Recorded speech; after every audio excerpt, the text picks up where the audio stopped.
जब ये इरादा हुआ कि जमीन की मिट्टी से एक इंसान बनाया जाए और उसी जमीन पे वो रहे, खाए पिए और इम्तिहान दे के जन्नत या दोज़ख के काबिल बन जाए, तो जमीन से मिट्टी को उठाया गया और उस जमीन पे जो पहले से मखलूकात मौजूद थी, जिनमें नसाम, नकेब, जिन्नात, वहाला और खीफ वगैरह, उनसे ये कहा गया कि वो महदूद हो जाएं, अपने काम रात को अंजाम दें और दिन में इसी जमीन में छुप जाएं। तो इस बात पे जिन्नात में बगावत हो गई और कबीला अज़राज़ील और कबीला जाफर और कबीला कुबैरा के बीच में इख्तिलाफात ऐसे बढ़ने लगे कि बिलाखिर अल्लाह ने अज़राज़ील से कहा कि जाओ फरिश्तों की फौज लेके इस जमीन पे जिन्नात से मुकाबला करो। और अल्लाह के हुक्म से अज़राज़ील अपने साथ लाखों फरिश्तों की फौज लेके गया और हर फरिश्ते के कंधों पे पानी के पहाड़ थे। उस दौर जमीन पे पानी मौजूद न था और तभी जिन्नात की ताकत उरूज पे थी। बस जमीन पे पानी को बरसाया गया और आग से बने हुए जिन तड़पने लगे और ये हुक्म नाफिज हुआ कि वो महदूद हो जाएं। इस जमीन पे आज के बाद सिर्फ जिन्नात का राज न होगा। और यूं कुछ तड़पने लगे, कुछ मरने लगे, कुछ रोने लगे और बिलाखिर फरिश्तों ने फतह हासिल की और जिन्नात को शिकस्त मिल गई।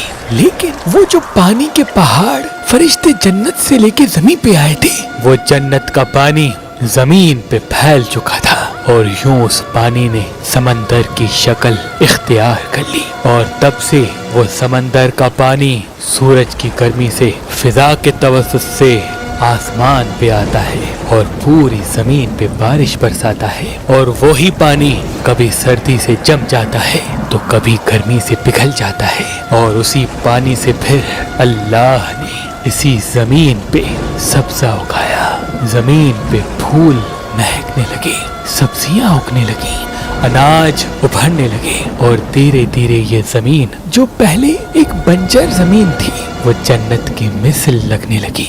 और इसी पानी के राज को अल्लाह ने ये हद रखी कि जब तक ये पानी होगा तब तक जिन्नात की ताकत इंसानों पे हावी नहीं होगी। तभी अगर किसी इंसान पे जिन कभी कभार हुलूल कर भी ले तो उसको पानी तभी मारा जाता है क्योंकि पानी से जिन तड़प उठते हैं। और इस पानी से एक वादा लिया गया कि अनकरीब अल्लाह एक मखलूक बना चुका है जिसको अशरफुल मखलूकात के लक़ब से नवाज चुका है। उस मखलूक को इस जमीन के सीने पे उतारेगा और उसकी जिंदगी इसी पानी के सबब बढ़ाएगा। पानी को ये हुक्म दिया गया कि वो एक महदूद वक्त के लिए इस जमीन पे ठहरा रहे। लेकिन जब शैतान ने उस अशरफुल मखलूकात को सजदा करने से इनकार कर दिया तो जिन्नात में फिर से बगावत हो गई और शैतान ने अल्लाह से ये कहा कि ऐ मेरे खालिक, तू मुझे इतनी इबादत का सिला क्या दे रहा है। अल्लाह ने कहा, ऐ अज़राज़ील मांग, क्या मांगता है। उसने कहा, मुझे इतनी मुद्दत दे और मेरी कौम को इतनी ताकत दे कि मैं इसको गुमराह कर सकूं। तो अल्लाह ने कहा, जा तू भी इस जमीन पे अपने कबाइल के साथ रह और कोशिशें करता रह। जो मेरे नेक बंदे होंगे वो कभी तेरी पकड़ में नहीं आएंगे। तो शैतान ने कहा, ऐ मेरे अल्लाह, मैं जमीन पे रहूं तो सही, लेकिन हमारा जमीन पे रहना महाल है क्योंकि वहाँ पानी बसता है और हम आग के बने हुए हैं। हमारा वहाँ कोई बस नहीं चलता और हमारी कौम वहाँ हकीर सी लगती है। और फिर अल्लाह ने फरिश्तों से कहा कि जाओ नमक के पहाड़ उठाओ और जो जमीन पे पानी मौजूद है उसमें डाल दो ताकि जमीन का पानी जो ठहरा है वो नमकीन हो जाए। और इस पानी के कड़वे होने की वजह से जिन्नात भी इस जमीन पे अपनी हुकूमत कर सके।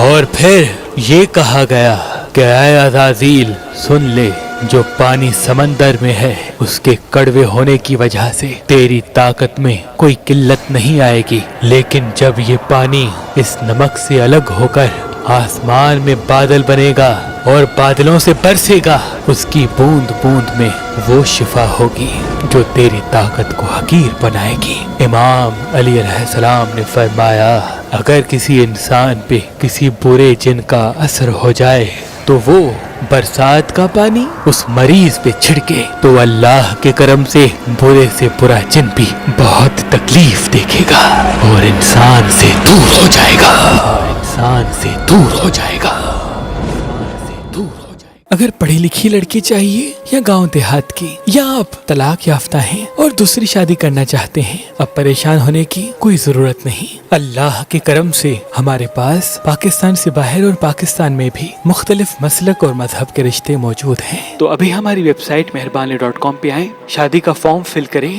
اور اپنے لیے ایک اچھا رشتہ حاصل کریں۔ آپ اپنے لیے ایک اچھا رشتہ ہماری اپلیکیشن مہربان علی جو گوگل پلے اسٹور اور آئی فون ایپ اسٹور پہ موجود ہے ان سے بھی حاصل کر سکتے ہیں۔ مزید معلومات کے لیے ہمارے نمبر پہ کال کریں۔ اللہ آپ کو سلامت رکھے، اللہ آپ کو سلامت رکھے، اللہ آپ کو سلامت رکھے۔